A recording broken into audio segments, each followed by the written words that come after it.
2024లో ఉన్నటువంటి నోబెల్ ప్రైజెస్కి ఇంతకుముందు వచ్చినటువంటి నోబెల్ ప్రైజెస్కి ఉన్నటువంటి మేజర్ డిఫరెన్స్ నేను అబ్జర్వ్ చేసింది ఏంటంటే, అఫ్కోర్స్ మీరు విన్నా కూడా మీకు అర్థమవుతుంది, ఆ ఇంటర్వ్యూస్ విన్నా కూడా ఆర్టిఫిషియల్ ఇంటెలిజెన్స్ ఎవరైతే ఎక్కువగా చేస్తున్నారో దానికి ఫిజిక్స్లో వచ్చినటువంటి వ్యక్తి ఎవరైతే ఉన్నారో, ఇప్పుడు ఆయన యాక్చువల్గా టొరంటోలో చేస్తున్నాడు, ఇంతకుముందు కాల్టెక్లో కూడా చేశాడు. Almost highest Nobel prizes per capita వరల్డ్లోనే కాల్టెక్ యూనివర్సిటీ నుంచి వచ్చిన వాళ్ళు ఉంటారండి.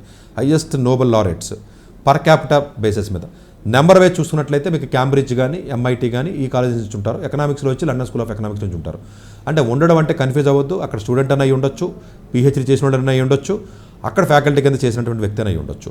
ఇప్పుడు ఫిజిక్స్లో ఉన్నటువంటి వ్యక్తి ఎవరైతే ఉన్నారో టొరంటోలో చేసే వ్యక్తి కూడా ఆల్మోస్ట్ మీ కాల్టెక్లో 10 ఏళ్ళకి ఫ్యాకల్టీ కింద చేశాడు. కెమిస్ట్రీలో ఉన్నటువంటి గూగుల్ డీప్ మైండ్లో ఇప్పుడు వర్క్ చేస్తున్నాడు లండన్లో, అతనికి కెమిస్ట్రీలో రావడం జరిగింది, అతను కూడా వర్క్ చేశాడు. ఫిజిక్స్, కెమిస్ట్రీ, మెడిసిన్లో మీరు చూసుకున్నట్లయితే మెజారిటీ ఆఫ్ ది కేసెస్లో ఆరిజిన్ ఎక్కడో ఒక చోట కొంచెం ఎక్స్ట్రీమ్లీ ప్రీమియర్ కాదు, extremely prestigious and premier colleges మాత్రమే నోబెల్ లారెట్స్ ఉంటారు. ఎక్కడ పడితే అక్కడ రారు. సో జనరల్గా ఎన్నో కాలేజెస్ ఉంటాయి ఇండియాలో, అన్ఫార్చునేట్గా మనకి రీసెర్చ్ కానీ అలాంటి చేయట్లేదు కాబట్టి ఒక్క నోబెల్ ప్రైజ్ కూడా ఏ ఐఐటీకి ఐఐఎస్సికి రాలేదండి ఇప్పుడు దాకా.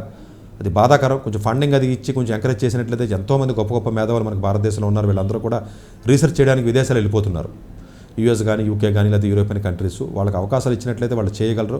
బట్ నిజంగా ఇది అన్ఫార్చునేట్ థింగ్ అంటే దగ్గర 1000 మందికి నోబెల్ తీసుకున్నట్లయితే 5 మాత్రమే ఇండియన్స్ ఉన్నారు.